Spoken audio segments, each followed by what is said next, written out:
L'une des questions principales qu'on me pose pour se lancer en e-commerce, c'est quelles sont les erreurs à éviter, comment est-ce qu'on fait pour se lancer en e-commerce. En fait, l'idée reçue, c'est que lancer un e-commerce, c'est avoir beaucoup de stock, avoir beaucoup d'argent en avance pour pouvoir lancer sa boutique.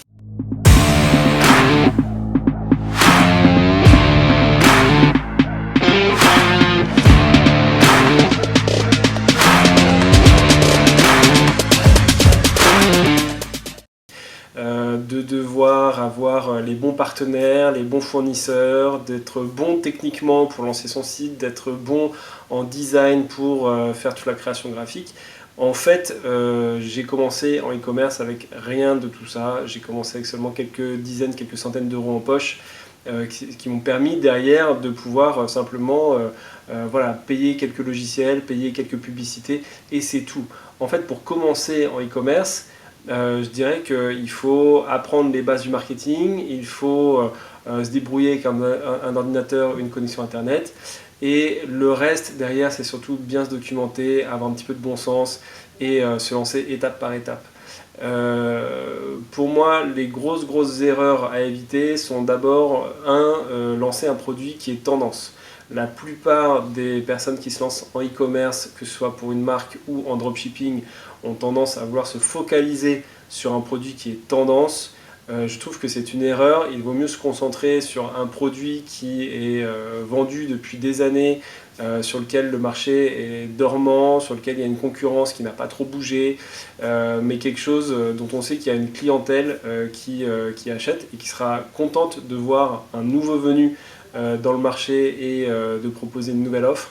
Donc plutôt se concentrer sur ce type de produit, un produit qui n'est pas lié à une saisonnalité. La deuxième chose, c'est de faire attention toujours au sujet du produit, de ne pas vendre des produits qui sont liés à par exemple la cosmétique, des produits qui se mettent sur la peau, des produits qui s'ingèrent, des produits liés aux enfants, par exemple des jouets, des produits qui peuvent être coupants, blessants, des produits qui sont lourds. Tout ça, ce sont des catégories de produits que j'évite au maximum. Je vais plutôt me concentrer sur des produits qui sont légers, faciles à envoyer, qui sont de préférence pas de l'électronique, puisque l'électronique, ça amène aussi beaucoup de retours en termes de service après-vente. Ça amène des pannes, ça amène des complications techniques.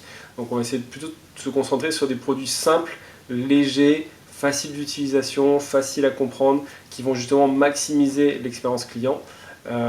Et ensuite qui vont aussi être faciles à expédier.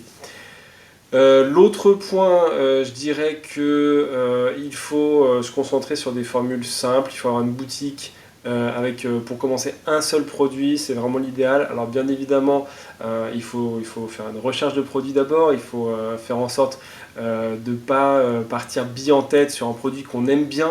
Il faut plutôt tester le marché avec différents produits et comprendre qu'est-ce que les acheteurs, qu'est-ce que les utilisateurs, les clients finaux attendent pour leur proposer un produit qui est adapté. Pour éviter justement voilà, de se concentrer sur un produit qui malheureusement n'a pas assez de demande, mais pour ça il y a des outils. Il y a des outils justement pour vérifier l'appétence sur les réseaux sociaux, pour vérifier le nombre de recherches sur Google, pour voir effectivement s'il y a de la demande autour de ce produit, comme ça on ne se lance pas bille en tête sur un produit qui n'a pas d'avenir. Les autres points que je dirais, c'est que les produits qui se vendent cher ne sont pas forcément des produits sur lesquels on va faire plus de rentabilité. Alors c'est possible, bien souvent d'ailleurs je recommande d'aller plutôt sur des produits ce qu'on appelle high ticket, c'est-à-dire au-delà de 150 euros. Ce sont des produits qu'on va donc vendre relativement cher. On va pouvoir à travers ce type de produit faire plus de chiffre d'affaires avec un volume équivalent évidemment à des produits qui sont moins chers. Maintenant, ce n'est pas forcément les produits sur lesquels on va faire plus de rentabilité. En revanche, c'est des produits sur lesquels on va trouver peut-être moins de concurrence. Donc c'est aussi intéressant, mais c'est des produits qui vont nécessiter, comme ils sont plus chers, un service client, une expérience d'achat plus qualitative, plus élevée. Donc aussi, il faudra mettre plus de moyens pour convaincre l'acheteur potentiel d'acheter le produit. Et ensuite, je dirais que pour se lancer, l'une des erreurs, c'est aussi de se disperser, c'est de partir un peu dans tous les sens, sur plein de produits qui nous plaisent. L'une des règles de base pour moi, c'est de se lancer plutôt sur une niche, passion, quelque chose qu'on aime personnellement et sur laquelle on va pouvoir explorer voilà, un produit, d'innombrables produits, je dirais, qui répondent à des besoins.